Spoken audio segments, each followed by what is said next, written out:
kanina, ang ating speaker ay sumasama, tumutulong, nagbibigay ng report sa Universal Periodic Review ng United Nations on the state of human rights in the Philippines, lalo na po sa violations of human rights in the Philippines.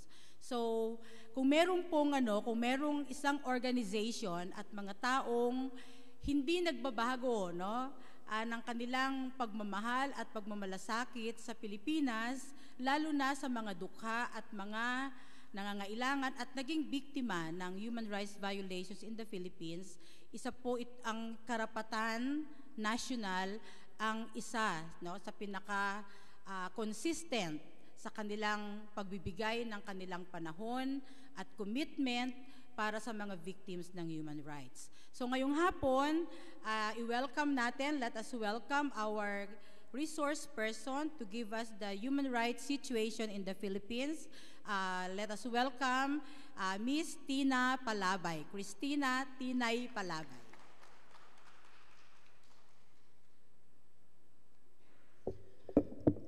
Good afternoon po sa ating lahat. Medyo ora de peligro, po? This is after lunch at saka nap time para po sa medyo bagets katulad ni Nanay. Magandang tanghali po. Malamang po yung ilan sa inyo ay na-meet namin nitong nakaraang taon ay nagsagawa kami ng Just Peace tour, speaking tour sa US. At siguro nakalabing 4 yata kaming states, nakakaloka. Nakalabing 4 po kaming states sa buong Estados Unidos. Karamihan po sa mga nakausap namin at nakadaupang palad ay mga kapwa Pilipino rin po sa Estados Unidos. At kahit po yung mga Amerikano ay iba yung feeling po nitong mga nakaraang taon. Iba yung feeling kasi parang yung sa US at sa Pilipinas parang pareho tayo ng sitwasyon sa kasalukuyan. Kasi may seeming rise. Actually kahit po sa Europa or elsewhere in the world, there's a seeming rise of authoritarian regimes, governments who are disdainful of the principles and concepts of human rights in words and in actions. And these can be seen through their policies even before they were elected as presidents or as officials sa gobyerno. Kaya po may matinding pangamba Even nito pong New Year, medyo mahirap parang mahirap hindi makatalon. Di ba po pag New Year, it's supposed to be such a joyous thing, especially for young children. Pero it seems that the air is not that joyous. Dahil both in the US at dito po sa Pilipinas, there is that air of uncertainty. And that uncertainty stems from the human rights situation where all of our people, especially dito po sa atin, lalo na po yung mga mahihirap dito sa atin, ay nararanasan.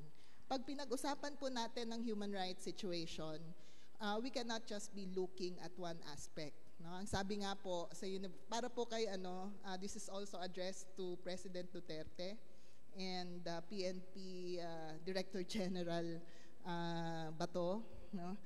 Ang concept po ng human rights is a comprehensive set of rights. This has been won by numerous decades, years of being fought by peoples. It is not just a simple thing na binibigay sa atin. Pinaglaban po ito ng napakaraming tao sa buong mundo. At para magkaroon ng ideya tayo sa concept ng human rights, it involves a comprehensive set of rights of humans. Ibig sabihin, pagka-ire sa atin, we have this set of rights already, and this involves economic, social-cultural, political, and civil rights. So to neglect one aspect is to look at one side of things, no?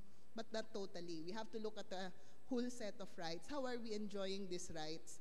How is one right interdependent on one right? Now, how is my right to live connected to your right to exercise your belief in a religion or in an opinion, a political opinion regarding the current events in our country? All these rights are connected to each other. When one set of rights, for example, our civil and political rights are at peril, nangangahulugan po ito na kahit yung economic and socio-cultural rights natin ay naglalag far behind. No? Kasi one set of peoples ay hindi nag-enjoy ng mga specific set of rights. So when we look at the human rights situation in the Philippines, we look at first, lalo po sa karapatan, we look at first the situation of the marginalized sectors of society. For example, when we illustrate how are we doing on the economic rights aspect, we look at how the situation has worsened and with the crisis that we are experiencing right now. Yung glitz po ng Christmas, masaya po yon sa mga, perhaps sa BGC, ano? O kaya sa ilang malls. Pero sa marami po nating mga kababayan, dumadami po ang bilang ng underemployed or unemployed. No? We are reaching one of the moments or years when we are looking at one of the worst jobs crisis ever, no, sa ating bansa. Having an unemployment rate of 12%, no, ay napakalaki po. 12%, that's 12 million of our population, unemployed and underemployed. When we speak of underemployment, it means that you may have the kind of education that is needed. No? You may be a graduate of some degree in the University of the Philippines, for example, but you may not necessarily have the kind of job that is fit for the educational attainment you had. No? Sa UP po, may mga kilala po akong kabatch ko na BS Biology graduate o kaya BS Chemistry graduate, but they ended up in call centers or they work outside the country bilang mga domestic workers. No? I mean, it's unthinkable. Pero sa totoo lang, even a UP degree doesn't mean that you'll have better jobs or better incomes. No? Kaya hindi po nakakapagtaka na maraming mga kababayan natin ang lumalabas ng ating bansa. No? Ang balita ko po, mas malaki na yung bilang eh. Umaabot na po sa 4,500 to 5,000 Filipinos every day ang lumalabas po sa ating bansa. No, kaya ho, hindi din nakakapagtaka na nakakagigil yung sitwasyon sa immigration no, sa mga airports natin. It is simply because of the number of people passing through or going through our airports na hindi talaga enough yung facilities. But of course, that is only the superficial aspect of the problem. The deeper aspect of the problem is we don't have jobs in the Philippines that will keep us down here to our roots, that will enable our families to have better lives, enjoyable lives, a healthy life, para po sa ating mga pamilya. Next slide. We are also looking at one of the most impoverished situations sa ating bansa. No, marami po sa ating mga kababayan live on barely 100 pesos a day. No? At siguro po, para po sa mga kababayan nating based sa US, sa mga paulit-ulit po ninyong pag-uwi dito sa Pilipinas, siguro po napapansin din ninyo na dumadami po yung bilang ng mga kababayan natin na naninirahan sa kalsada. Marami pong naninirahan ngayon sa kalsada dahil, hindi dahil sa tamad sila, no? Hindi dahil sa ayaw nilang kumuha ng trabaho, o kaya po ay mga lasenggo, o kaya they resort to antisocial activities, no? Pero po walang trabahong secure at may tenure dito po sa atin. Kahit po yung mga call centers hindi sapat no? At marami na po ang dekontrata. Yung pinangako po ni Pangulong Duterte na tatapusin ang endo, well, that hasn't happened yet. No? And even if there are department orders of the Department of Labor and Employment, ang most common practice pa rin ho ay yung contractualization, lalo na ho sa mga economic processing zone. Siguro po narinig nyo sa balita yung mga namatay pong manggagawa sa isang mall sa Davao City, sa NCC Mall. No? Yun po ay pinakahuli lamang dun sa mga malalagim na karanasan ng mga workers, contractual workers at that, dito po sa atin. Doon po sa, I think it was last year also, early last year, doon po sa Cavite, may isa rin pong pagawaan. They were parang isa silang branch of a manufacturing company based in Japan, no, na nag-assemble ng mga bahay. Yung parang uso daw ho yun ngayon yung ina-assemble yung mga bahay-bahay. No? So anyway, they were trapped inside, mga workers po doon, they didn't know each other, no? Kasi yung shifts nga po nila nag-iiba-iba. It was a big factory sa Cavite. I think there were around 3,000 to 5,000 workers, no? At dahil po hindi rin up to the safety standards yung pagawaan, no? Ang nangyari ho ay maraming mga manggagawa ang namatay. Nobody knows up to this time, no, kung ilan po ang mga manggagawa na naapektuhan nung sunog. Parehong-pareho po nung nangyari sa NCC Mall. So, ito po yung kailangan danasin nung mga kababayan natin para lamang kumita ng what? 100, 150, 200, no? Napakalayo dun sa kinakailangan para sa isang pamilya ng 6 para mabuhay po sa isang araw. Economists would say that the daily cost of living here in the Philippines for a family of 6 would be around 1,200 to 1,500. Ano po yun? Bare minimum. Ibig sabihin, wala pa po dun yung gamot, wala pa po dun yung ibang kinakailangan, educational needs. It's just pamasahe, pagkain, etc. Napakataas kumpara po dun sa daily minimum wage na kinukuha po o sinisweldo ng mga manggagawa dito sa atin. Sa kanayunan po, sa rural areas, it's pretty much the same. Marami pong mga taga-ibang bansa ang medyo naluloka pag napupunta dito sa atin. Kasi sinasabi nila, what? You still use carabaos to plow your fields? I mean, that's so medieval para sa iba, no? Pero dito po sa atin, halos ganun pa rin po ang kalagayan, no? Napaka-underdeveloped po ng ating agricultural sector. Our farmers are not getting enough support and subsidies. Much more, the land that they need to develop their produce, to develop agricultural production dito po sa ating bansa.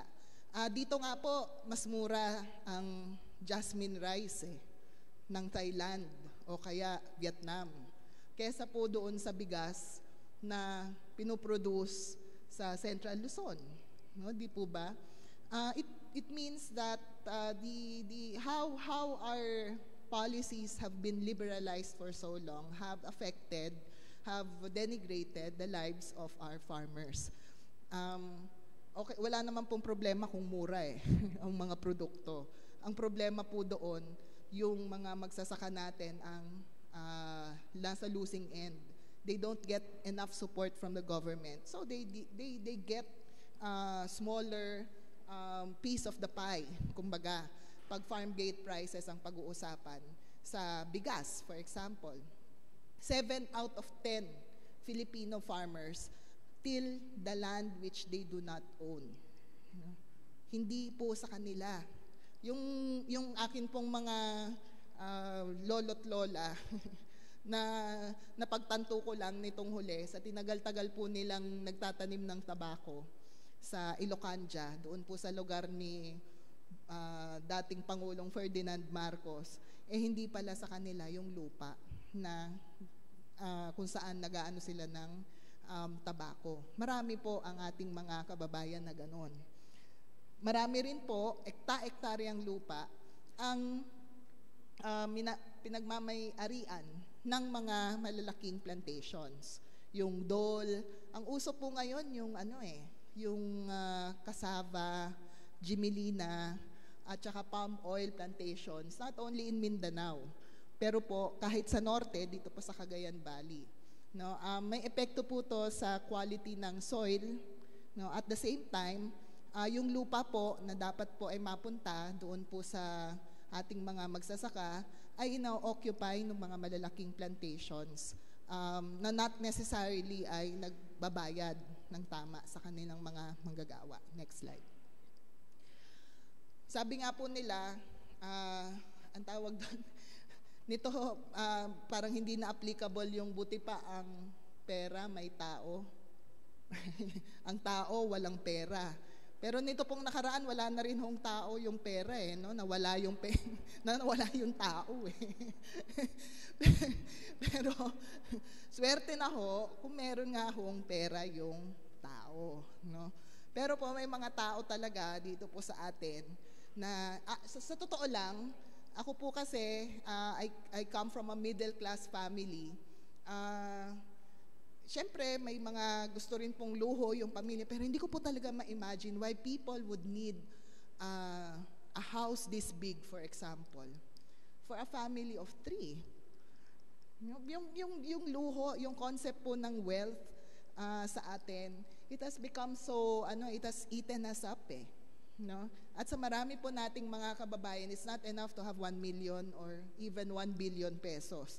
These guys have billions dollars, hundreds of billions of dollars. Imagine how many zeros would that be. At nangyayari po ito to the detriment of the workers, no, na kanilang ini-employ. Ito po, mapapatunayan ko dahil nakita, nung nasa UP po ako, madalas po kaming pumunta sa mga SM, sa mga workers po ng SM. At ungodly hours talaga. Mga 8 to 10 hours sila nagtatrabaho. Pero they bring home how much sa isang araw, no? And yet there are families like the Tans, the Henry C's of the world na kumikita ng malaki. Next slide. So, when we speak of human rights, we look at the economic and socio-cultural problems that we are facing. And at the same time, we look at how are we enjoying our political and civil rights. Sa karapatan po, lalo po nitong nakaraan, halos araw-araw, sa totoo lang. Araw-araw, may umaabot po sa aming balita na isang magsasaka o isang lumad ang pinapaslang. No? Kabit po ito ng balita na sa mga urban poor communities po dito sa Maynila ay nagpapatuloy yung extrajudicial killings in line with the war on drugs. Ito po ay halos daily occurrence na dito sa Pilipinas. At marami po siguro sa ating mga kababayan, lalo na yung medyo hindi ho nakakawala sa Facebook, have become so much desensitized with the news already, no? Pero tingin po namin it's an opportunity to look at it from emphasizing the fundamental right of human beings, the right to life, no? Yung right to life po, hindi lamang po ito yung right to live yung mabuhay, no? Right din po ito para mabuhay with dignity. It also goes hand in hand with our human right to develop, a right to development. No, hindi naman pwedeng mabuhay ka lang, di ba? Kailangan mabuhay ka ng may dignidad bilang tao. Kailangan may karapatan ka sa isang buhay na madedevelop ka bilang isang tao, bilang isang human being. Ang problema po dito sa atin, yung pangunahing karapatan ng mamamayan, yun po ang isinasawalang bahala sa tuloy-tuloy na extrajudicial killing. Ang extrajudicial killings po, ito po, nililinaw din namin kasi there are so many distortions already, no, na nagfo-float around the internet o kaya po pinamamarali ng gobyerno na bakit daw ho yung mga biktima ng krimen ay hindi din tawaging biktima ng extrajudicial killings, no? Sa international human rights law po at sa karanasan po ng iba't ibang bansa, yung dahil ang estado po, the state is the main duty bearer of rights, no? The state exists to protect its citizens, to protect the human rights of its citizens, no? Ito po ang may pangunahing obligasyon para protektahan ang karapatan sa buhay ng mamamayan. Gobyerno siya no? Nasa kanya yung taxes natin. Nasa kanila ang lahat ng resources and machinery of the government, no? To do that. We elect them, we elect these people to do precisely that. No? And when this kumbaga social contract is broken, no, then that is where we look closely at the state's obligations to protect our right to life, no. Ang extrajudicial killings po ay perpetrated ng state actors. Ibig pong sabihin, may hindi lamang po enough na yung bumarel. Marami po kasi doon sa mga killings ngayon done by people with masks, no. Pero there are many instances also in the past that the military have, the soldiers have employed mga vigilante groups o kaya paramilitary groups or goons. No, take for example yung isang Dutch missionary po, si Willem Gertman, na pinatay po nung panahon, I think that was 2014. No? Ang pumatay po sa kanya ay mga hired goons. No, mga hired ex-convicts na parang bata-bata ng mga pulis doon po sa Pampanga. Meron din po marami po actually ay ginawa rin ng mga men in uniform, no, yung uniformado, madalas wala hong wala hong ang tawag doon, nameplates, no, yung mga perpetrators, no. Pero the mere fact that an official of government is inducing o kaya ay ine-encourage o kaya ay wala pong meaningful na ginagawa para imbestigahan ang mga pagpatay na ito, that in itself is an act of commission of the crime of extrajudicial killings. Ibig pong sabihin, ang mga gobyernong hindi nagpapanagot ng mga aktwal na gumawa ng mga pagpaslang na ito ay bahagi ng problema. No? Next slide. Kaya po, marami po sa mga biktima ng extrajudicial killings, sa totoo lang ho, since time immemorial, wala pa po yata akong naririnig na talagang naparusahan dahil sa kanilang pag-commit ng extrajudicial killings. And this cuts across regimes, even during the time of President Marcos, yung akin pong mga tiyuhin ay mga biktima ng extrajudicial killings nung panahon ni Marcos. No? Pero nasan ho ang mga Marcoses? No? Sila po ay bumalik sa pwesto. No? Sila po ay may buong, lahat po ng yaman nila, nasa kanila pa rin. So nasan po ang hustisya doon? No? Doon sa mga nakaraang gobyerno. Kaya sa totoo lang, hindi rin po pinauso ni Pangulong Duterte yung extrajudicial killings. It's a very systemic type of problem that exists in a society where one class of people need to kill a class of people dahil para ma-prop up into power itong class na pumapatay.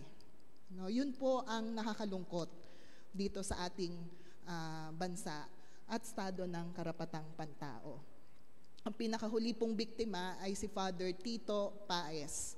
Isa pong mahal na mahal po namin itong paring ito dahil siya po, he really went out of his way to serve the poorest of the poor dito po sa ating bansa. Unfortunately, days before the International Human Rights Day, nito lamang pong Disyembre, he was gunned down even while he was saying, pari ako, pari ako. Next slide. Mga magsasaka po ng mga lumad ay patuloy na pinapatay po. Ito po yung mag-asawang Pesadilla, si Leonardo at si Leonila at si Ramon Pesadilla. Sila po ay nag-donate ng lupa para sa isang lumad school sa Compostela Valley. Pero last year din po, sila po ay pinaslang ng mga nakabonet na mga kalalakihan. Next slide. Kung hindi po nila, ang target po ng pagpaslang, isa po ang tiyak eh. Karamihan po ng mga biktima ng pagpaslang ay mga may hirap. No? Kabilang din po sa mga biktima ng pamamaslang ay yung mga taong nakikipaglaban para sa kanilang mga karapatan. Kung hindi po nila mapatay, ang ginagawa po nila, lalo na po yung mga human rights defenders, ay illegal na inaaresto at ginagawan ng gawa-gawang kaso. Sabi ko nga po dito sa Pilipinas, kung may tanim, ano po yun? Tanim bala. Hindi po ba? Matagal na hong nagtatanim baril ang mga miyembro ng pulis dito sa atin. Tanim ebidensya. Kasi po, nagtatanim ng ebidensya para kasuhan. No? Yung tao, mag-imbento ng kaso laban dun sa mga tao. Mahigit 400 pong political prisoners ang nakararanas po nito. No? Marami po sa kanila inaakusang mga kriminal. No? Pero ginagawa lamang po yung mga kaso laban sa kanila, no? Para pagmukain silang kriminal at hindi mga human rights defenders.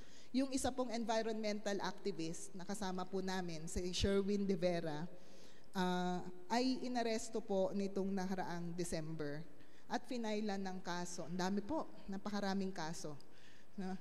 Frustrated murder, lahat ng klase ng kaso ifinail na sa kanya. Kulang na lang ho pati pagpatay kay Rizal. Ikaso na sa kanya. Ang katunayan po doon, bukod po sa he has a solid alibi at meron po siyang direct may mga schedules po siya. May mga dates of the alleged crimes doon po sa kaso laban sa kanya. Kaya po siya inaresto ay dahil si Sherwin po ay matagal na rin pong kasama namin na nakikipaglaban for the environmental protection ng ating mga kababayan sa norte. Marami pong mining projects. No? At si Sherwin po ang isa sa mga environmental defenders na maingay, kumbaga, dyan. And they chose to silence him through, by putting him in jail. But that is actually not effective. Kasi sa totoo lang, kahit ikulong mo ang isang taong nakikipaglaban para sa kanyang karapatan, no, mas iingay yan eh. 'Di ba? Lalo na kung inosente ka. Ba't ko papayag na makulong ng tahimik kung inosente ka? 'Di ba? Next slide po. No? Kaya aabot po halos 500 na pala ang political prisoners. Marami po sa kanila, more than 100, ang illegal na inaresto under the Duterte administration. More than 100 po. No? In less than 2 years, more than 100 people have been illegally arrested and detained under this administration. Ito po, dalawa po sa kanila ang namatay under detention. Marami ho, ewan ko ho kung sino nakapunta na dito sa loob ng kulungan. May nakapunta na po ba rito? May nakapunta na? Sa sobrang, lalo na ho ngayon, kasi ang dami nilang inaaresto dahil sa tokhang. Talagang, ay grabe. Grabe ang siksik ng mga kulungan. Hindi na ho talaga makatao. Kahit ho aso, sa totoo lang, can't live doon po sa mga lugar na ito. na nakakalungkot dahil yung mga kahit po yung mga kababayan nating nagko-commit ng petty crimes, kinukulong ng ganong katagal. Samantalang yung mga malalaki po ang krimen, no, katulad po nung medyo matagal ang buhay na si Senate President Enrile, no, o kaya yung mga mayaman pong politiko, medyo nakaka-evade po ng batas, no, nakakalaya, nakapunta pa ng Hong Kong, no, at hindi napipinalize, they're not facing the full force of the law, kumbaga. Habang yung mga maliliit nating mga kababayan ay nagsasuffer sa condition sa loob ng kulungan. Siguro last na lang po, para i-emphasize yung point na ang nangyayari po na mga violations na to goes hand in hand with dun po sa Marawi nitong nakaraan, nitong December po, sabi nila, hindi ka naman taga Mindanao eh. Ba't ka ba nagre-reklamo sa martial law sa Mindanao? Taga Luzon ka eh. No, nauso yung ganong no? Kumbaga, anong karapatan kong magreklamo laban kay Trump kung hindi naman ako nakatira sa Estados Unidos? No? As if things are really that disconnected. No? As if things exist sa loob lang ng isang botelya ng mayonnaise, no? At hindi tayo magkakaugnay, no? As if hindi po natin alam na yung mga kababayan natin sa Mindanao ay kumakaharap ng mga matitinding problema, no? Sa tingin ko, mas malaki pang problema ng pag-atake ng gobyerno sa mga kababayan natin sa Mindanao kaysa sa problema sa terorismo, no? Yung terorismo po, lahat po yan, syempre ayaw ho natin yan, ano? Pero at the same time, yung pagpapalala po ng sitwasyon sa pamamagitan ng pag-i-impose ng martial law will not solve the problem of terrorism. No? How many governments have done this? How many governments have bombed cities all over the world, no? In search of to destroy terrorists, no? Pero na-solve po ba yung problema? Now, what happened was there were immense impacts on people's rights. No? Ilan po ang mga kababayan nating nag-Christmas sa loob ng mga evacuation centers nitong nakaraan? 250,000,000. No? Ilan pong mga kababayan natin ang hindi makabalik sa kanilang mga tahanan dahil binomba ang kanilang mga tahanan? No? Mahigit 250,000,000. No? Ilan pong mga kabataan ang hindi na nakakapag-aral, no? Dahil yung kanilang mga eskwelahan ay binomba o kaya ay paulit-ulit na kinakampuhan ng mga military. Pustahan po, tingin ko mahigit pa sa 250,000,000. No? Yun po ang dahilan kung bakit marami pong mga human rights groups ang nagsasabi, kahit po yung mga Maranao, ang nagsasabi na hindi martial law ang solusyon. Lalo na po yung extension ng martial law into 1 year more ay maglalagay sa bingit ng higit na paglabag sa karapatang pantao yung mga kababayan natin sa Mindanao. I will end with a not so hopeful note regarding the human rights situation. Not so hopeful because ito pong sitwasyon na ito, tingin po namin lalala. Sige po, wala na pong there's no going around it. No? There are no words around it. Lalala po yung sitwasyon. No? Dahil po sa ipinapakitang mga polisiya ng administrasyong ito. Yeah. Pero ang good side of the new year siguro is to look at things from a hopeful perspective, no? At pag nakikita po natin yung mga kababayan natin ngayon, no, na dati wala pong pakialam, yung mga kabataan po na dati hanggang Facebook lang, no, na nagsasalita at kumikilos in any way, no? Hindi lang naman po rally no, ang paraan. No?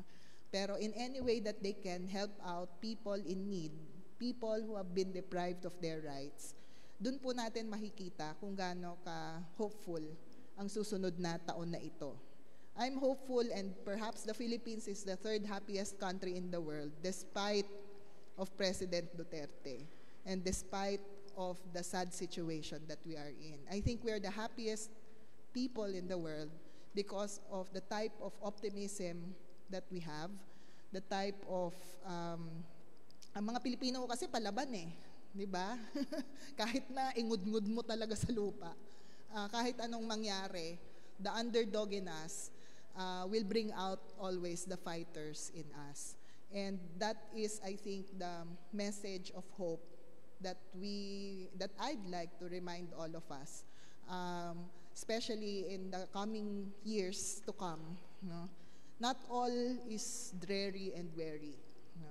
Basta po, tayo ay nakikipaglaban para sa karapatan ng bawat tao, lalo na po yung karapatan ng mga mahihirap nating kababayan, may saya po doon. No? At doon po ang may pag-asa. Magandang tanghali po at Happy New Year po sa ating lahat.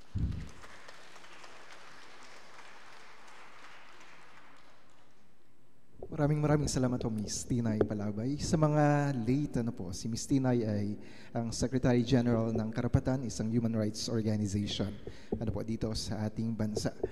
At pagkatapos po nito, maririnig natin ang ilang testimonies mula sa relatives ng victims ng extrajudicial killings dito sa ating bansa. At susundan po ito ng presentation ng Rise Up, isa siyang ecumenical network, human rights network, na sumusubaybay sa mga extrajudicial killings na nangyayari, especially sa panahon ng administration ng ating Presidente Duterte.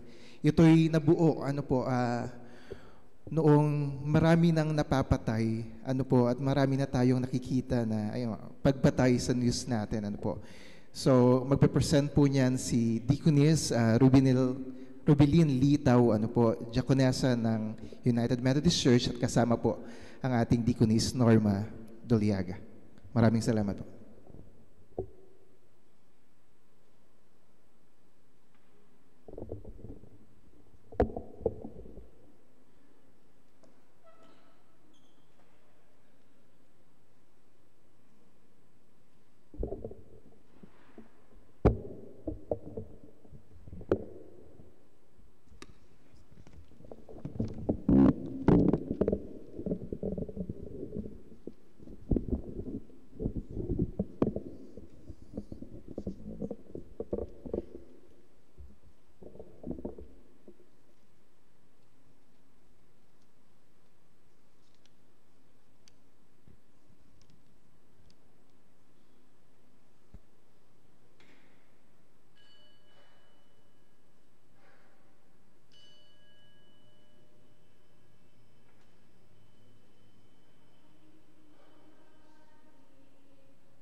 Magkano ang halaga ng isang dukhang tinukhang?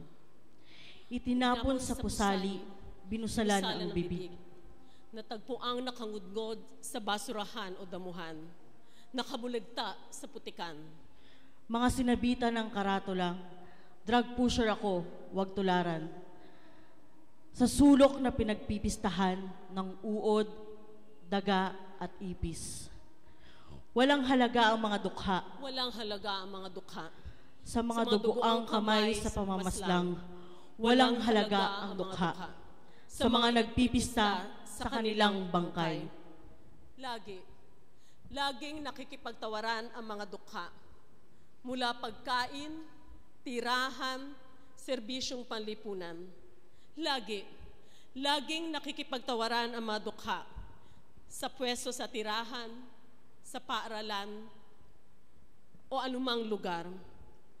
At sa panahon na sila'y paslangin, nakikipagtawaran pa rin ang mga naiwan. mula ataol, funeraria at libingan. Sa mga ganid, baliwala ang mga dukha.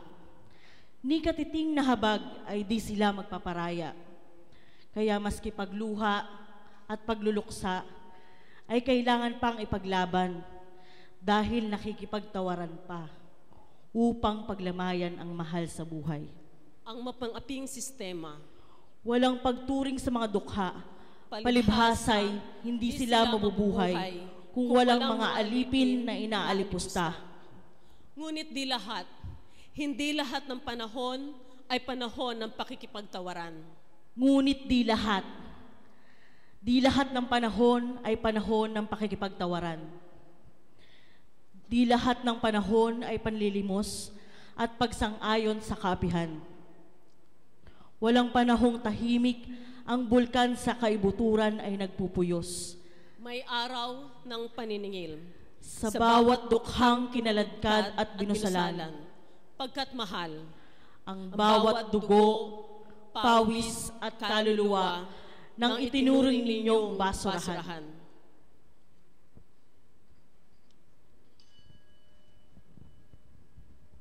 Ako po si Emily. Ang aking anak po ay si Angelito. Siya po ay punong-puno ng pangarap sa buhay. Nag-aaral po siya grade 8. December 28 po, 2016, sinundo po siya sa bahay ng pasado alas 8 ng gabi ng kanyang kaibigan. Maya-maya po, nakarinig na lang po kami ng maraming putok, sunod-sunod na putok, na hindi po namin makakalimutan hanggang ngayon. Kasi po, ang batang mabait, malambing na anak, nahahanap-hanapin mo araw-araw, maya-maya. Apakahirap po, kasi po, 7 po ang nakita kong namatay nung gabi na yon, December 28. Isa po ang aking anak, nakabulagta po siya, wala na pong buhay. Kaya masakit po sa isang magulang ang mawala ng isang anak. Siya po ay nadamay, kasama po siya sa 7 massacre. Bakit po ganun? Kami pong mahihirap, laging biktima ng war on drug. Ang kailangan ko po ay katarungan.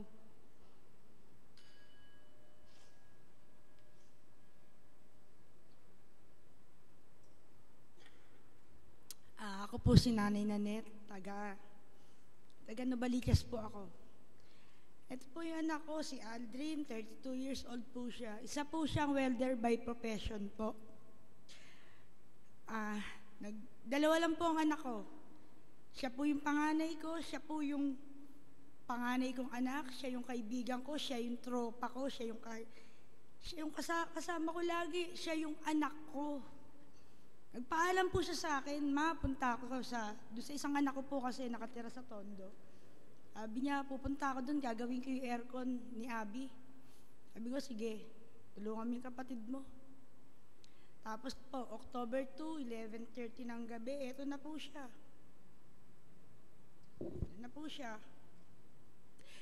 Pagkatapos niya pong gawin yung aircon, bumaba po siya, nakipag-usap sa mga kaibigan niya na sa baba ng bahay ng anak ko. Nadaanan po siya ng 4 na motor, may mga nakatakip pa mukha. Binaril po siya. Nakatalikod siya. Binaril siya 5 beses. 2 sa ulo, 1 sa leeg. Ang bumagsak ang anak ko, nakadapa, tinihaya pa siya.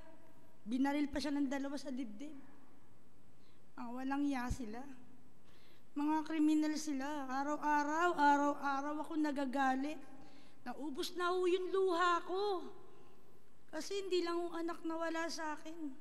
Siya po yung pinaka-best friend ko. Siya po yung lagi kong kasama sa bahay. Ang dami pong pangarap ng anak ko. Hindi siya perpektong anak. May pagkapilyo din po siya. Pero hindi po siya salbahe. Hindi siya yung sinasabi ng gobyerno na to na salot, na perwisyo. Hindi po siya ganun. May trabaho pong maayos ang anak ko. Bigla nilang binaril, sasabihin sa akin na pagkamalan. Ako po, araw-araw, nag-iisip ako, nagtatanong ako bakit at sino sila. Pero galit na galit po ako araw-araw. Pero sa isip ko po at sa puso ko, itong galit na po ito ang gagamitin ko sa paghahanap ng katarungan.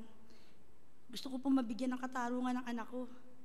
Kaya po araw-araw, hindi po ako mapapagod, hindi ako magsasawang ikwento itong nangyari sa amin upang mamulat ang mga tao sa nangyayari sa paligid. Tulungan niyo po ako sa paghahanap po ng katarungan para sa anak ko si Aldrin.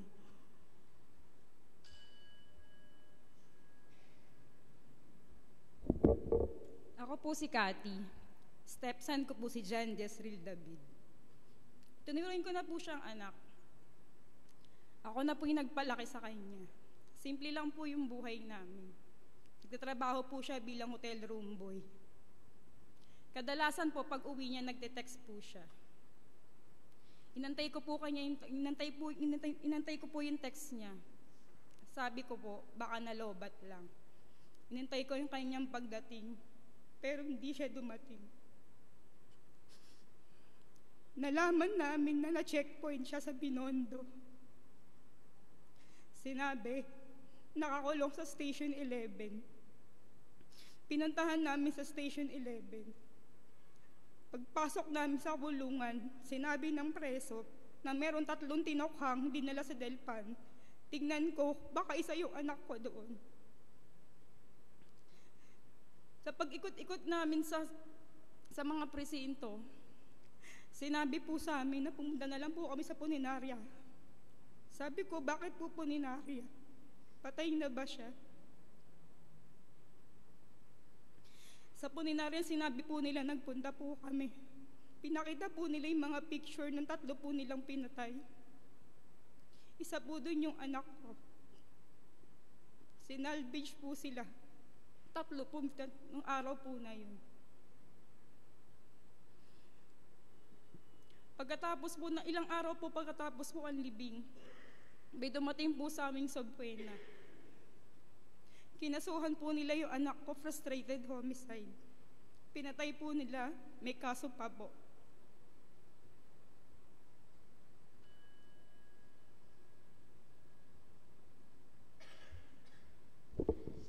Ako po si Nanay Ermita.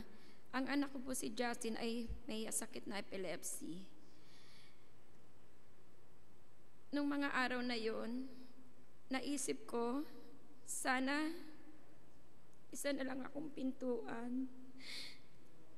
Sana hindi nakalabas ang anak ko sa pinto na yon. Napigilan ko siya noong Mayo 18, 2018. Sana buhay pa rin siya ngayon kung ako'y isang pinto. Sana kasama pa rin namin siya at hindi na yun ang huling araw ng aming pagkikita na siya'y buhay. Nung mga panahon na yun ay nagkukwentuhan lamang po sila sa malapit sa Riles. May nagdatingan pong pulis. Nagkanya-kanya po sila ng takbuhan. Ang anak ko po ang sinamampalad na mahuli ng pulis dahil po siya ay nadapa. Itinayo po siya at hinirap ng pulis sa kanyang harapan na nakataas po ang kanyang mga kamay at sabi po ng anak ko, wag po, suko na po ako. Pero hindi po nila pinakinggan yun. Bagkus sinulak po siya sa may rilis at binaril sa dibdib. Siguro nga po dahil nung oras na yun na inatake siya ng epilepsy, nangingisay po siya. Hindi po pa natusirahan ng mga pulis na yun. Sinampal-sampal pa po siya sa mukha at ilang ulit na binaril sa dibdib. May sakit ang anak ko. Payat siya, pero ginanong pa rin nila. Grabe sila.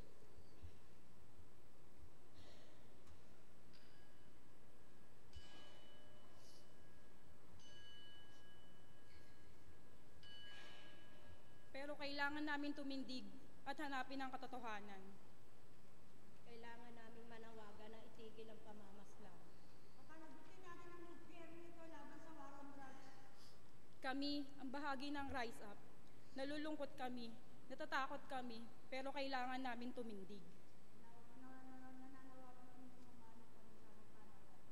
Itigil lang, pamamaslang, katarungan, ipaglaban.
Marami pong salamat. Tayo pong lahat ay makakaupo na.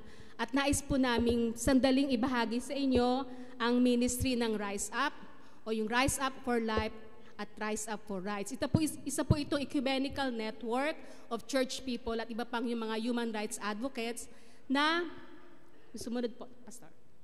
Nung 2016, na maluklok si President Duterte, batid naman po natin yung matinding problema sa droga. So before President Duterte, sinasabi po natin na meron talagang matinding problema sa Pilipinas at ito ay yung usapin ng droga at maging sa ibang bansa. Kaya po, as early as June, bilang pagtugon o bilang pagmamalasakit sa mga nagaganap na patayan sa ating komunidad, particular po sa urban poor communities, nagtipon-tipon po yung mga ecumenical organizations at mga individuals, ganun din po yung mga kapatid natin sa human rights organization upang magdaos ng mga gawain na kung saan maipapanawagan natin yung pagtigil sa pagpaslang. Ginawa po natin ito sa pamamagitan ng mga ecumenical prayer, candle lighting, at ganun din po, nakita natin na kailangan nating aralin, alamin natin yung sitwasyon, bakit pa nagaganap ito sa ating mga kapaligiran. So yun po. At nung sumunod po niyan, yung November 2016, nakita po natin na hindi sapat yung ating ginagawa pa, kundi kailangan merong isang network, may isang movement na kung saan matindi nating ipapanawagan yung pagtigil sa pagpaslang at katarungan sa lahat ng mga pinapaslang. So bahagi din po nung naging gawain. So isa po itong isang gawain na bago rin sa ecumenical community dahil yung nakita po natin sa mga komunidad, ito yung mga kapatid nating mga urban poor na kung saan yung mga napapaslang po, mga breadwinner, yung mga napapaslang, yung mga kabataan na inaasahan ng pamilya, nakita rin po yung pangangailangan na matugunan yung kanilang, at least yung kanilang pagkain sa araw-araw. So noong November po yan, naitayo po yung Rise Up sa isang simbahan doon sa Marikina. At sumunod po yan, tuloy-tuloy na pag-aaral ng mga taong simbahan at iba pang mga concerned individuals. Yan po, si Father Gilbert. At ganun din po, nakita natin na kailangan magkaroon tayo ng pampublikong gawain para maipahayag natin yung ating paninindigan. So yan po. So nung natatagpo yan, ito po yung naging pangunahin niyang layunin, no? Mailunsad ang isang gawain na kung saan maprotektahan yung buhay at karapatan ng mamayan kaugnay dito sa mga drug-related killings at human rights violations. At sa tingin po din natin, mahalaga na magabayan din tayo ng mga specific na mga layunin upang mas maisulong pa natin yung ating panawagan na pagtigil sa pagpaslang. Pero unfortunately at hanggang sa kasalukuyan, mula noong 2016, 2017, tuloy-tuloy ang bilang ng mga pagpaslang. Patuloy na nakikita natin sa pahayagan, sa lahat ng larangan na nakikita natin at mismo sa mga ilang iglesia din natin, meron din po kaming ilang namomonitor na meron din mga napapaslang na mga kapatid natin at nahuhuli. So yan po yung mga ilang specific objectives para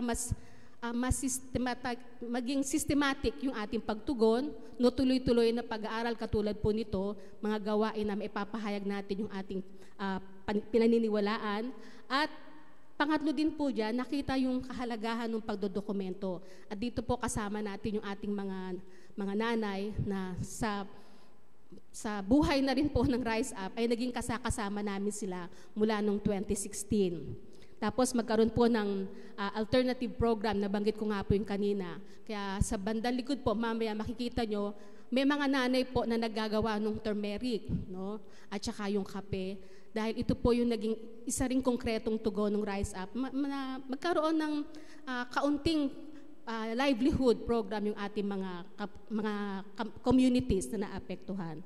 So nais po namin ipakita sa inyo, ito po, yung Rise Up po ay ginagabayan ng 3 R. No? Sabi nga namin yung approach niya. So yung una po yung respect for human rights. Dahil naniniwala po kami na pangunahin nating pagtataguyod yung karapatan ng ating mga kapatid, lalo't higit yung mga nasa komunidad.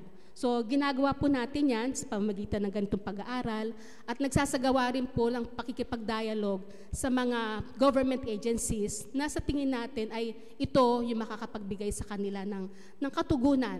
No? Nakipag-dialogue po kami sa DSWD, sa DILG, no? At sa iba pang mga government agencies. Ganon din po, naniniwala din kami, paninindigan din po ng Rise Up na kahit sila ay mga gumagamit, no, kahit sila ay mga sinasabi nga nating small-time peddler. At sila naman, meron po kami experience na mag-asawa, dahil di po ba sa komunidad, meron yung bibigyan sa barangay ng parang, ano tawag dito? Bibigyan na sila ng clearance na sila ay free na sa paggamit ng droga. Meron pong, sa bagong silangan po, meron pong mag-asawa na nung gabi na sila ay napaslang. Yung gabi na sila ay nagpasya na, meron na silang clearance sa barangay at nagpasya silang pumunta na ng Bacolod. Pero nung gabi po iyon, napaslang pa rin po yung mag-asawa. At ang naiwan po ay 7 anak. So yun po. So isang bahagi rin po nung ARNGA, yung mabigyan natin ng pagkakataon ang mga gumagamit ng ito, no, ng pagkakataon na magbago. Dahil alam naman natin na ang taong, yun nga, sa mga kwento rin po sa mga document namin, nakita rin po na may mga kapatid din tayo na talagang nagpasya ng magbago. Pero ganun pa man, meron din po ilan sa kanila ang nabiktima ng tokhang. No po, kung ano po yung tokhang, yung katok, yung hangyo, yung pakiusap, yung salitang Bisaya. So yun po yung, kaya po sa komunidad pag sinabing natokhang, alam na po nila yon. Yun po yung naging biktima ng pagpaslang. At yung pangatlo pong R ay yung Rise Up. Tulad po nung nakita nyo yung mga nanay, naniniwala po kami na ang pamilya na affected ng war on drugs ay may kakayahang tumindig, may kakayahang manintigan, may kakayahang sumama at ipahayag ang kanilang paniniwala na kailangan makamit ang katarungan at makasama din po sila sa panlipunang pagbabago ng ating bansa. So ang mga susunod po ay mga ilang mga highlights ng mga naging gawain po ng Rise Up. Ito po yung binabanggit ni Nanay Emily kanina at ni Nanay Marialyn. Sila po yung dalawang nanay na kung saan noong December 28, 2016, ang alam na mga po ito sa international community ay Bagong Silang Massacre. 7 po ang napaslang doon, 4 na kabataan, 1 nanay, 1 anak niya at 1 hipag niya. So, ano po yan? December 28 na panahon na kung saan nagkakasiyahan yung mga kabataan. Sa bahagi po ng Rise Up, napunta po kami doon dahil ang balita po ay gang war daw. So, nung pumunta kami doon, nakita namin, sila pala ay nagkakasayahan, nakikinig ng musika sa cellphone. So, kaya po yung sa mga balita, pag nakita natin, mahalaga din yung pagdodokumento kasi doon natin makikita yung katotohanan. So, yan nga po, noong December 28 at nung nakaraang taon, December 28, 2017, nagkaroon po ng gawain sa paggunita ng pagpaslang sa kanila. Ito po yung naging gawain niya ng ng 2017 na po yan. Yan, so nagkaroon po ng, yun nga po, sinasabi namin na ecumenical network po ito. So kasama rin po natin yung ilang mga kapatid na pastor para doon po sa pagpunta sa mga komunidad at magdaos sa mga ganitong gawain. Yan. Sige pa. So ito po yung libing ng January 8, 2017, after po nung massacre. So nagkaroon po ng isang sama-samang pananambahan bago sila ilibing. Yan. So yan na po yung naging gawain ng Rise Up nung nakaraang taon. So simula nung January, after pong malibing yung mga kabataan yon, naging tuloy-tuloy po yung mga pagpaslang. At sa kasalukuyan po, yung Rise Up, napupunta po siya sa mga komunidad. Nagkataon po yung mga komunidad na pinupuntahan namin mga bagong silang, bagong silangan, bagong baryo, bagong pag-asa. Sabi nga namin, ano ba ito? Mga bagong komunidad na naturingan, pero dun po talamak yung pagpaslang. At ang number one po dyan yung sa Caloocan. So yun po yung naging gawain. At yun nga, dahil sa pagsisikap din natin na maipahayag, ano ba talaga yung ating paninindigan? So yung Rise Up po kasama ng mga pamilya ay nakikipag-participate po sa mga gawain para sa mga katulad dito na panawagan ng Stop the Killings at Justice sa mga biktima. So yun po. Yan. So naging ano rin po namin yung serbisyo, yung pagkakaroon ng pag-file ng legal case. Pero sabi nga ni Tinay dito, no, yung sa usapin ng legal system sa ating bansa ay napaka mahirap. Pero ganun pa man, sa tulong po ng NUPL, sa ngayon po, out of dyan sa mga sinasabing 12,000 na biktima at sa mga nare-reach out po ng Rise Up, tatlo na po yung aming naisampang kaso. Pero yun po ay maghihintay pa rin ng mahabang panahon. Nandito po yung mga nanay na kasama natin na nakita nila kung gaano yung trabaho. Kasi pag kukuha ng dokumento, hindi rin po simple. Kasi sasabihin ng pulis, pumunta kayo ng alas 10 ng gabi. Sino ba naman ang pupunta dun sa police station na alas 10 ng gabi para kunin yung dokumento? Pero sa giting at sa matatagpong paninindigan ng mga nanay, kasama na rin po natin sila sa pag-aayos din ng mga ilang dokumento sa mga komunidad. Yan. So yun, tuloy-tuloy rin po yung pagbigay ng serbisyo.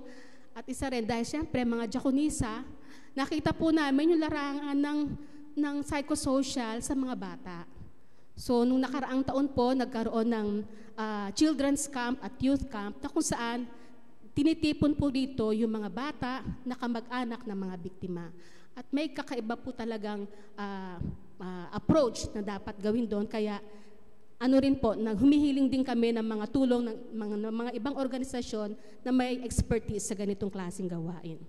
At tuloy-tuloy pa rin po yung documentation at pagsama sa mga gawain, sa mga public action para maipahayag yung ating paninindigan. Yan, so yun po, hanggang last year. So yung mga susunod po ay mga ilang larawan lang. Ito po nung nag-dialogue sa DSWD. At ito po yung sinasabi namin na legal action nung January 2017, nung ang atmosphere sa peace talks ay medyo maganda pa.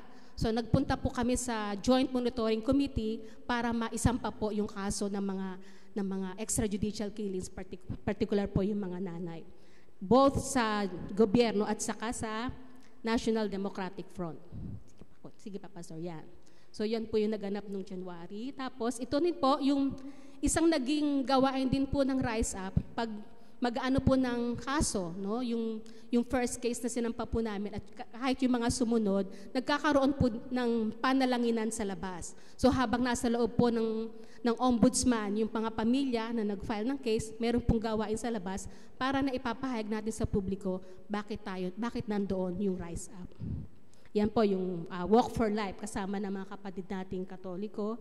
At ito po yung binabanggit ko kanina na children's camp sa mga bata na ang tanging pangarap po ng mga bata, ito yung puno ng pangarap. Lahat po sila, ang kanilang din drawing ay bahay. So, yung tinanong natin, ano yung pangarap nyo? Kasi puno ng pangarap. So, yun po yung kanilang mga naitala. At ito naman yung mga kabataan. Ito naman po noong October 31, bilang pagunita sa mga mahal sa buhay sa araw ng All Saints Day, so nagkaroon po ng pagtitipon sa isang parokya sa Bagong Silangan. At ito po, yung sa documentation din po, nagkakaroon din ng mga pagsasanay para yung mga communities at mga ilang volunteers na nais makatulong sa pagdodokumento ay meron din po mga pagsasanay. Yan, so bahagi rin po ng education, yung exhibit. So nagsasagawa rin po tayo dyan ng mga photo exhibit. At ito po yung nakaraan, yung December, na kung saan tinipon din yung mga ilang pamilya para dun sa isang Christmas fellowship at gift giving. So yun. So yun po. Yeah. Ayan. Kaya ito po yung nakaraan, yung December 28, yung 1 year ng Bagong Silang. At sa kahuli-hulihan po, patuloy naming panawagan ay, sige Pastor, stop the killing, stop killing the poor. Dahil ang mga naapektuhan po ng war on drugs ng kasalukuyang gobyerno ay ang mga kapatid natin sa komunidad. Sana po ay makasama namin kayo sa ating patuloy na panawagan na itigil ang pagpaslang, katarungan, ipaglaban. Maraming salamat po. Maraming salamat, Ate Rubilin. Ulitin ko lang po, yung Rise Up, meron silang 3 Rs. Yung una, respect for human rights. And of course, meron silang mga educational activities, dialogue and engage with government officials. Nagpa-file sila ng cases at coordinate ng mga cases at legal services. Meron din silang restore, redeem, or yung rehabilitation part. And of course, nagko-coordinate sila sa mga churches at nagpo-provide ng sanctuary sa mga relatives ng victims ng human rights violations. And of course, nagre-reach sila sa mga families. Kaya napakarami pong bagay yung pwede nating itulong para sa kanila. And of course, pwede natin invite sila sa ating mga churches. Pwede tayong mag-volunteer, meron silang brochures doon. And of course, financially, pwede din tayong makatulong sa kanila. So meron pa po kaming 8 minutes para sa open forum.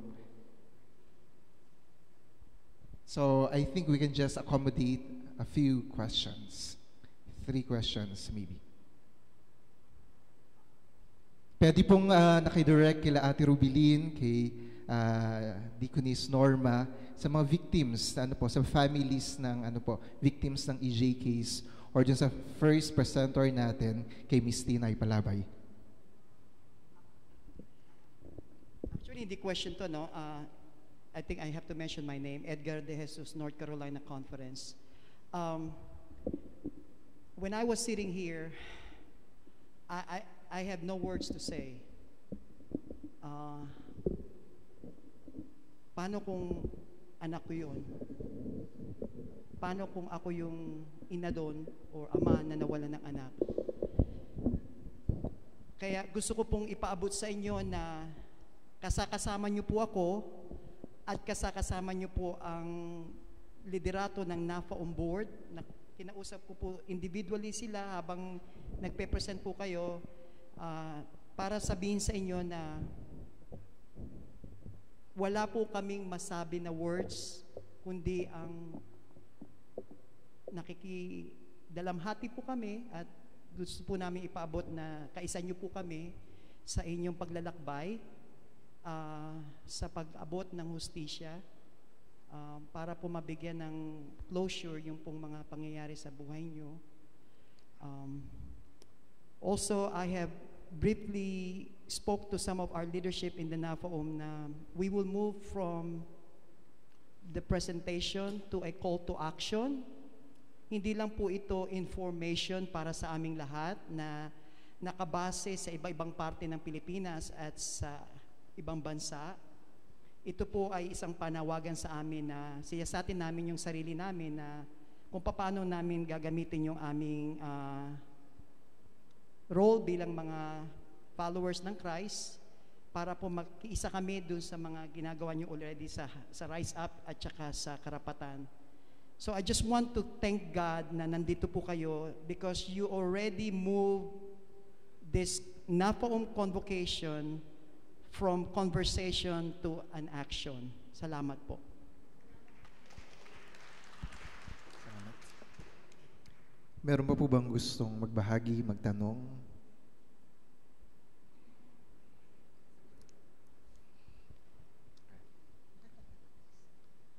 Siguro po I'd like to answer a question. Perhaps it's on everybody's mind, no? Ito po, kumbaga, medyo palala no? Yung sitwasyon. Ang tanong po sa atin, what can we do? What should we do? No? Which can be seen in many aspects. No? Sa iba po nating mga kababayan, lalo na po dun sa mga nanay na nakita nyo o na-meet nyo ngayon lang, dati ho malayo yung karahasan sa kanila dati. Kumbaga, sa totoo lang, one mind enlightened is an added voice. Mahirap hong proseso yon. At for many of we've worked with victims and relatives of victims in the past at hindi po madali no? I'm sure we all know that. No? But for many of us who may be in better situations, ang isa pong magandang may co-contribute natin, yung isa po, palalimin natin yung pagsusuri natin doon sa nangyayari. Sabi nga po namin, doon sa Just Peace Tour sa US, nung nagpunta po kami, mayroon na po tayong history sa Pilipinas na we have moved to put out of office governments or presidents who do not serve at the will of the people. We have had that kind of tradition or that history. It means that we can do it again. No? But it should be more than that. No? It should be more than that now.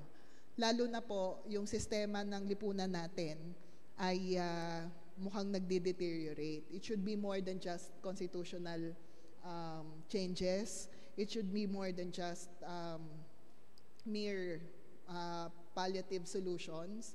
It should definitely move for to make people accountable. No? Yung really accountable, not in yung kulong for 3 months, then laya at punta sa US din in the next few years, katulad ng mga politiko. We should have, in short, kahit po, alam ko po, sa US, ito rin ang pinag-uusapan, kung paano babaguhin yung ganitong lipunan na nakikita natin ngayon. At yun po, visioning at saka lots of hard work. We cannot possibly do it in 10 years. No, ako po, yung mga tsuhing ko, di pa ako pinapanganak, ginagawa na nila ng panahon ng martial law. Pero it doesn't mean that we should stop. No, it only means that our current generation at yung mga generations pa po katulad ng mga susunod sa atin ay kailangang magbago ng lipunang ito. It doesn't need to be in 10 or 20 years. It needs to be a thoroughgoing kind of change. We should change structures in society na nag-aano ng inequality, na nagkakaroon tayo ng differences between dahil mahirap at mayaman. Tapos sumusunod yung justice system natin sa ating bansa. Yun pong klase ng sistema na ipapalit natin. I-define po natin yun bilang mga mamamayan. I think especially nagko-convulse po ang ating mundo ngayon. No? We are in a better position para maghulma ng mga reforma, makabuluhan na at malalim na reforma. Malalim na reforma ang kinakailangan po natin. So, yung marami pong nagbubuo ng mga people's agenda sa kasalukuyan, and ito po ay makakatulong. And any form of action, kahit nga po sabi ni Sir na may mga forms of civil disobedience actions sa US, definitely we will be able to do that. No? Ang mas mahalaga lang po, magkaroon po tayo ng isang mamamayan na woke. Sabi po ng mga millennials, kailangan woke. Yung gising. gising na na mamamayan. Meron pa po yatang questions.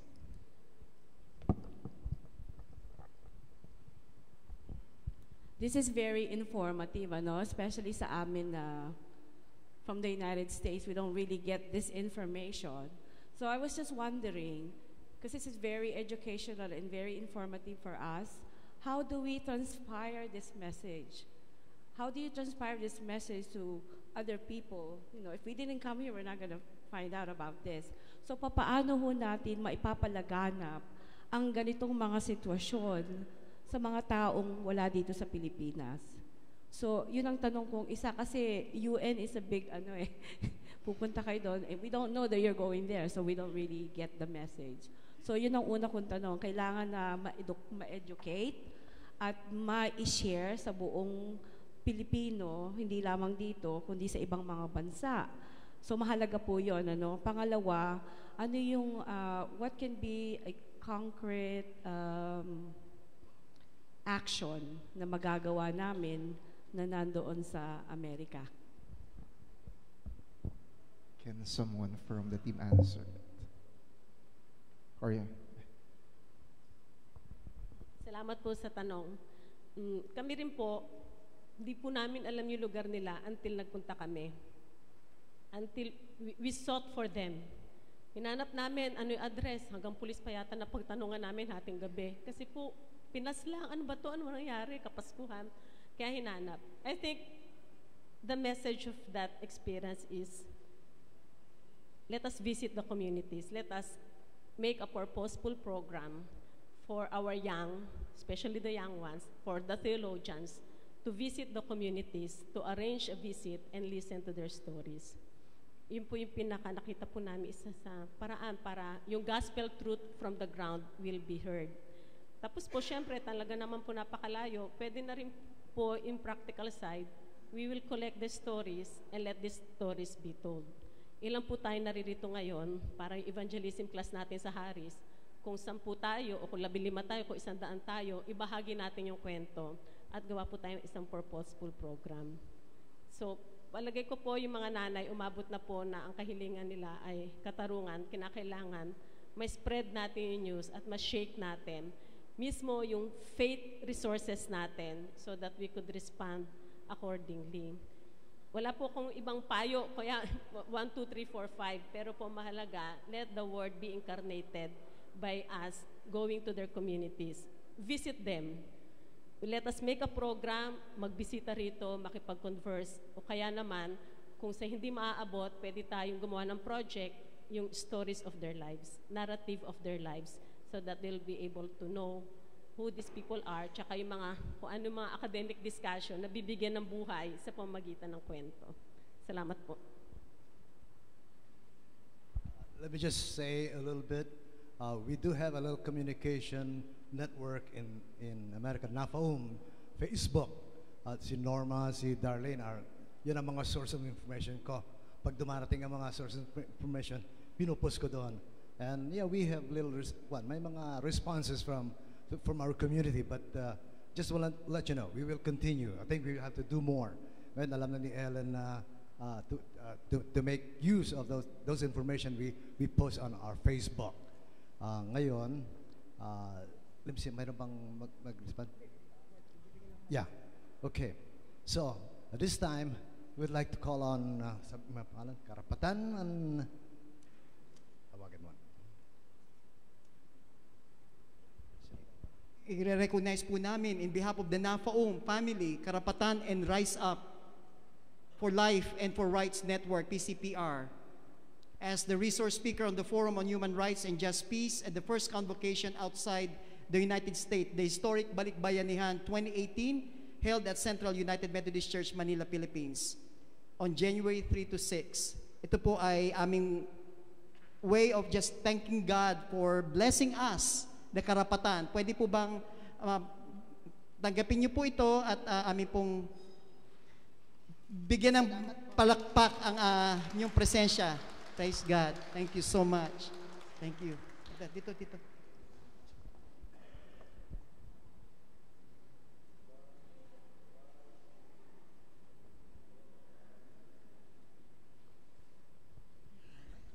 Thank you po. Yung pangalawa po, yung Rise Up for Life and for Rights Network. As resource speaker on the Forum on Human Rights and Just Peace at the first convocation outside of the United States, the historic Balikbayanihan 2018 held at Central UMC, Manila. Sige po.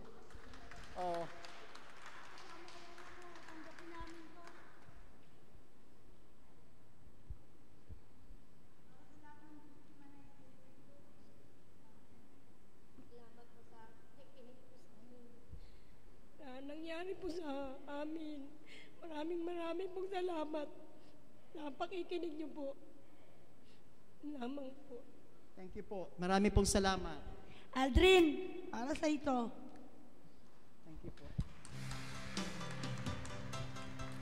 At gaya po ng sinabi ko kanina, the NAFAUM family will move from information to action.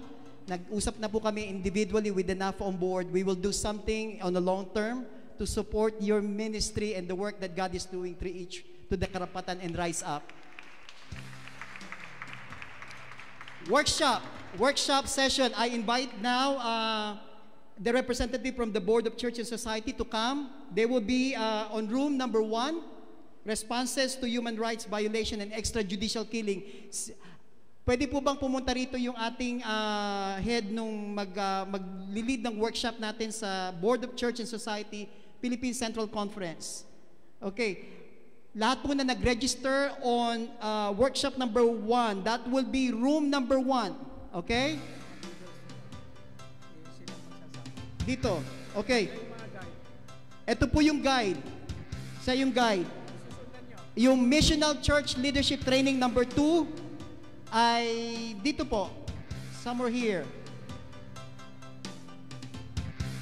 Meron po bang representative from Judah Lion Ministry? Siguro meron din, ano? Pwedeng Pupuntahan niyo po yung Judah Lion Ministry here. And then somewhere here will be the discussion on human sexuality. That will be on room number 4. Room number 4 will be here. And then pension and benefits with Ate Josie, number 5, right here. And number 6, leadership and mission of women in the Philippines, Board of Women's Work. That will be room number 6. We will begin the workshop after this at 3 o'clock.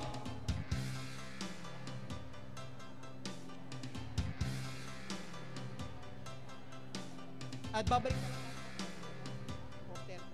And we will come back here at 4:30. We will begin the workshop at 3 and come back here by 4:30. Marami pong salamat.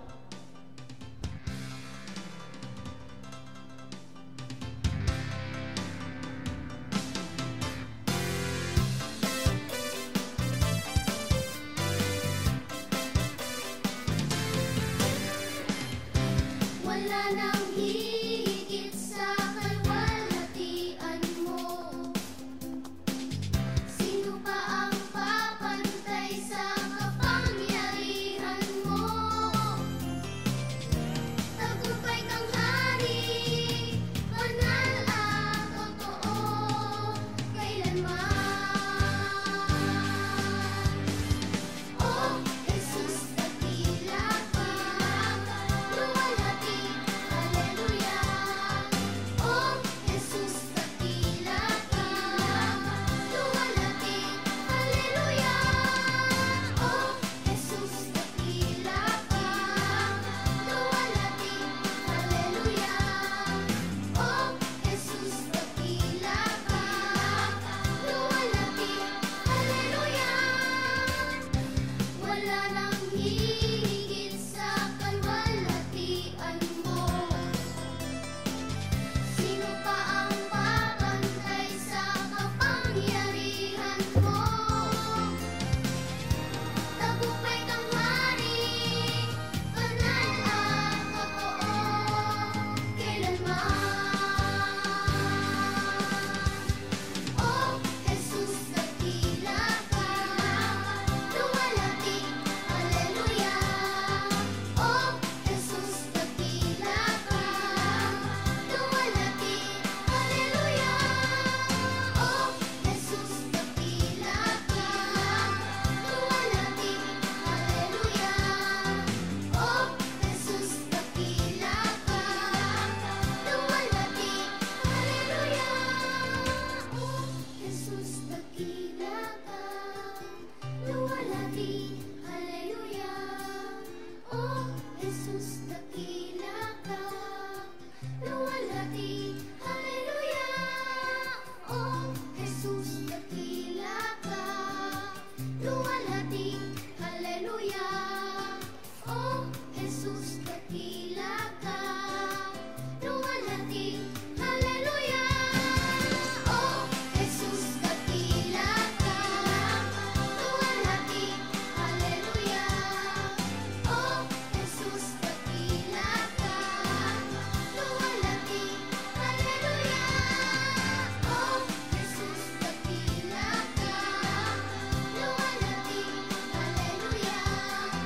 Oh, Jesus, dakila ka, luwalhati, hallelujah.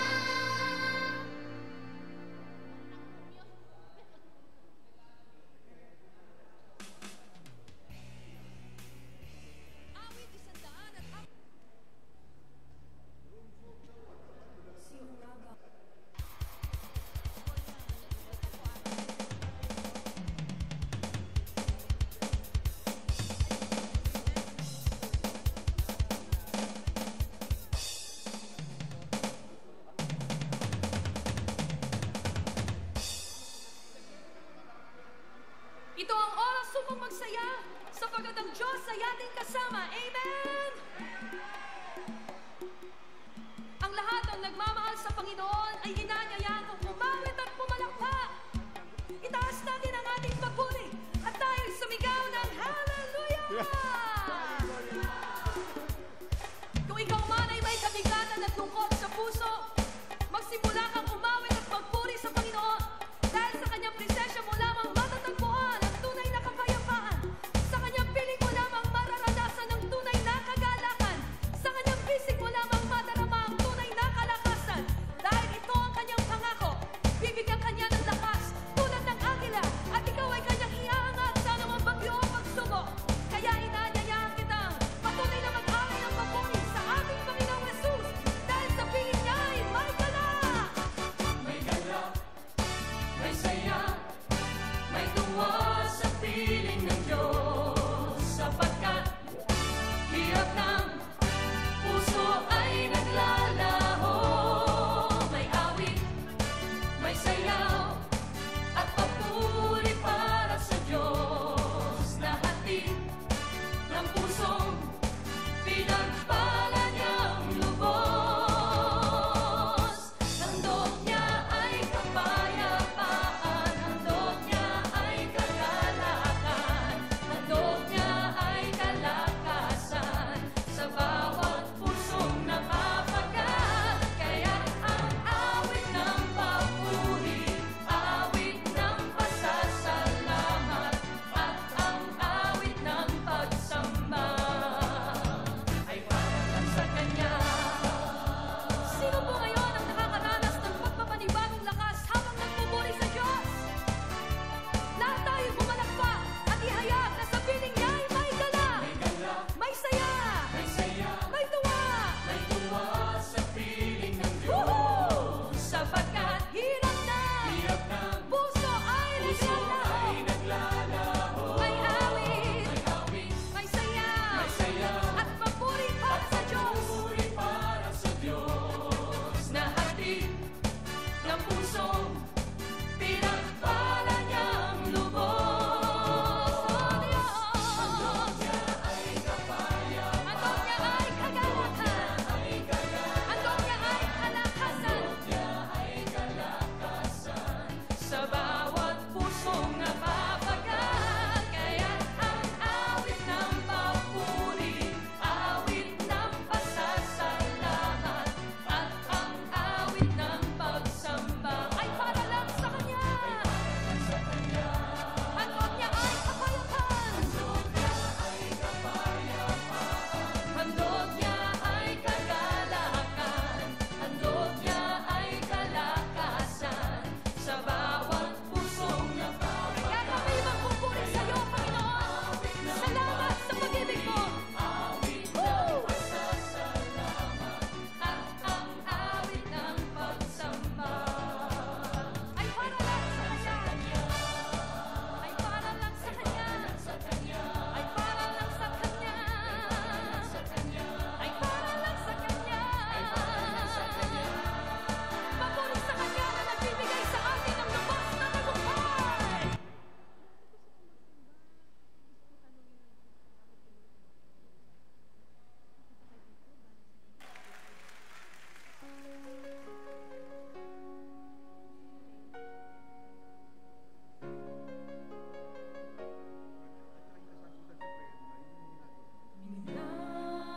Minamahal kita,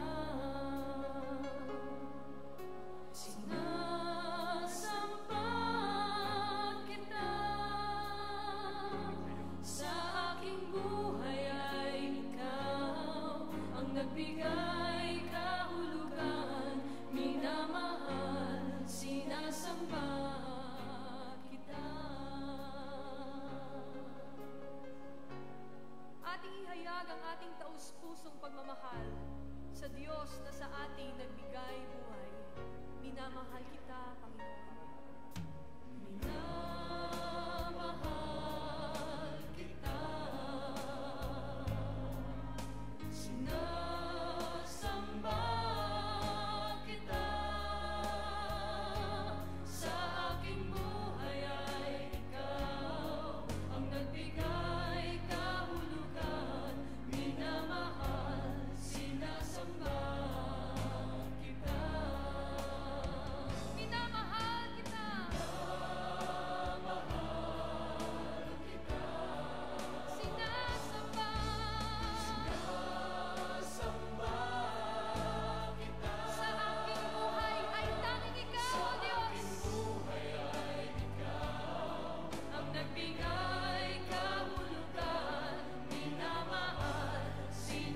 Sinasamba kita sa aking buhay. Sa aking buhay ay ikaw ang nagbigay kahulugan, minamahal. Sinasamba kita sa aking buhay. Sa aking buhay ay ikaw ang nagbigay kahulugan, minamahal. Sinasamba.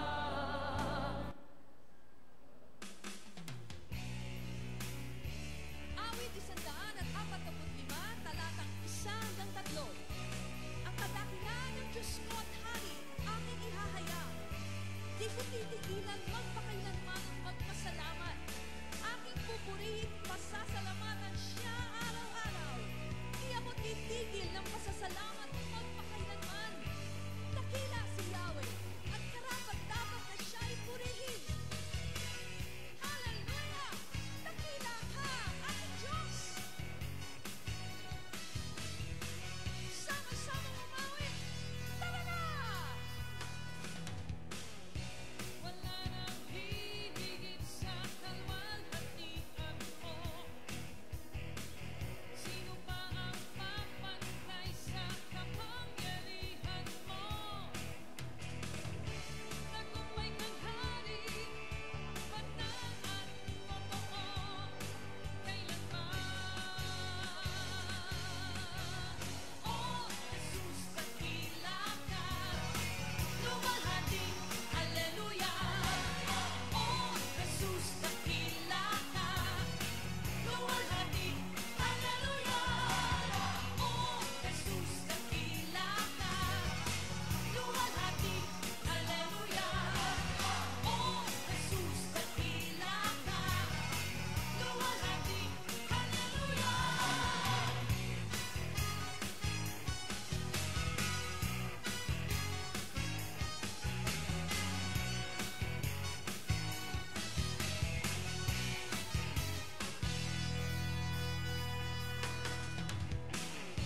Wala nang hihigit sa kalwalhatian mo. Sino pa ang papantay sa kapangyarihan mo? Tagumpay kang hari, banal at totoo, kailanman. Oh, Jesus, dakila ka, luwalhati, hallelujah. Oh, Jesus, dakila ka, luwalhati, hallelujah. Oh, Jesus, dakila ka, luwalhati, hallelujah. Oh, Jesus, dakila ka, luwalhati,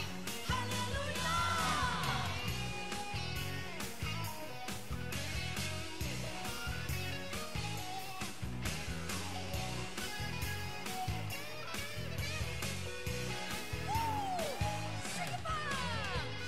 Papuri ko'y ibibigay, buong lakas, buong buhay. Sa'yo, Jesus, hallelujah! Jesus, dakila ka, hallelujah. Jesus, dakila ka,